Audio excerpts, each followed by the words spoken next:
नमस्कार मित्रों। आज मैं आपसे बात करने जा रही हूँ उन शक्तियों के बारे में जिनके कंधे पर सनातन का घर घर टिका है। जी हाँ, मैं बात कर रही हूँ हमारी सनातनी बहनों की। हमने अब तक माँ भारती के सीने पर लगे ऐतिहासिक घावों की बात की, सोमनाथ से काशी तक, मथुरा से नालंदा तक। पर अब सवाल है, इन घावों को भरने की मुहिम में कौन कौन जुड़ेगा? और इसका जवाब साफ है, यह मुहिम हर सनातनी का धर्म है, हर भाई बहन का कर्तव्य है। लेकिन आज मैं विशेष रूप से उनके बारे में कहना चाहती हूँ जिनके बिना सनातन की कल्पना भी अधूरी है। हमारी माताएं, बहनें और बेटियां। जरा सोचिए, सुबह होती है तो सबसे पहले कौन उठता है? घर की माँ। वह सबसे पहले चूल्हा जलाती है, फिर दिया जलाती है। उसके हाथों से ही घर के देवी देवता प्रसन्न होते हैं। वही तुलसी को जल चढ़ाती है, वही शिवलिंग का अभिषेक करती है। त्योहार हो, व्रत हो, पूजा हो या अनुष्ठान, घर की गृहिणी ही सबकी समाहिका होती है।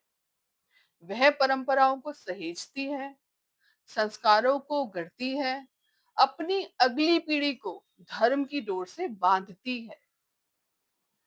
क्या आपने कभी गौर किया है, बच्चा जब पहला अक्षर लिखता है तो माँ के हाथों से ही विद्यारंभ होता है। बेटी जब ससुराल जाती है तो माँ उसे कुलदेवी की मूर्ति थमाती है। यह सिलसिला पीढ़ियों से चलता आ रहा है।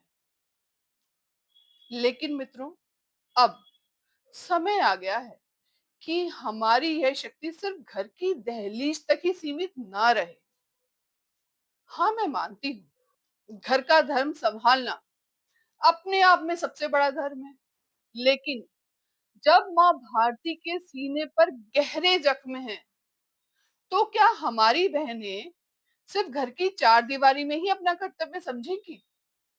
नहीं, आज जरूरत है कि वही शक्ति जो घर के दिए जलाती है, अब उन मंदिरों के दिए भी जलाए जिन्हें बुझा दिया गया था।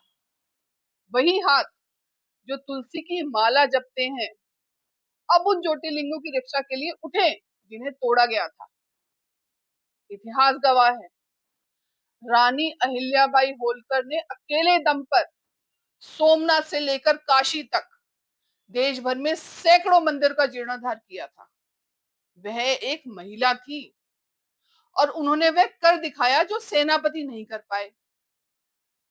रानी दुर्गावती ने मुगलों से लोहा लिया, चन्नम्मा ने अंग्रेजों को चुनौती दी, झलकारी भाई ने झांसी की रक्षा की।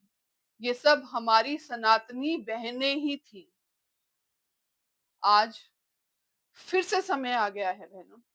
आज की सनातनी बहन को सीता भी बनना है और अहिल्या भी, लक्ष्मी भी बनना है और दुर्गा भी, घर की देवी भी बनना है और राष्ट्र की रक्षिका भी। मैं हर सनातनी भाई से पूछती हूँ कि क्या आपने कभी अपनी माँ, पत्नी, बहन या बेटी को बताया है कि सोमनाथ पर क्या बीती?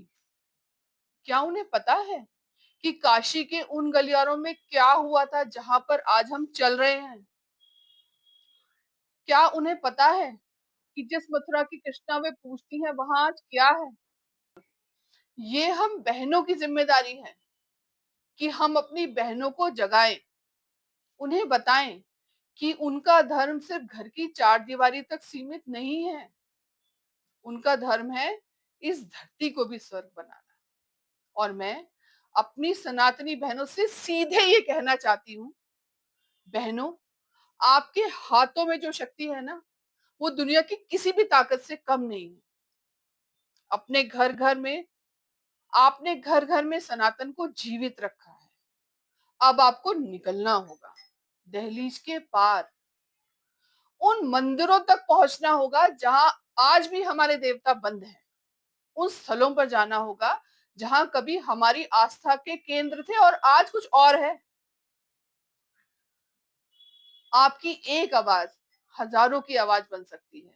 आपका एक कदम हजारों कदमों को राह दिखा सकता है। जब घर की लक्ष्मी राष्ट्र की शक्ति बनकर उठेगी तो कोई ताकत नहीं जो हमें रोक सके। सोमनाथ फिर से गूंजेगा, काशी फिर से महकेगी और मथुरा फिर से कृष्णमयी होगी। यह संकल्प है, यह सपना है और इस सपने को साकार करेंगी हमारी सनातनी बहनें और बनेगा सशक्त सनातन विकसित भारत। भारत माता की जय। वंदे मातरम।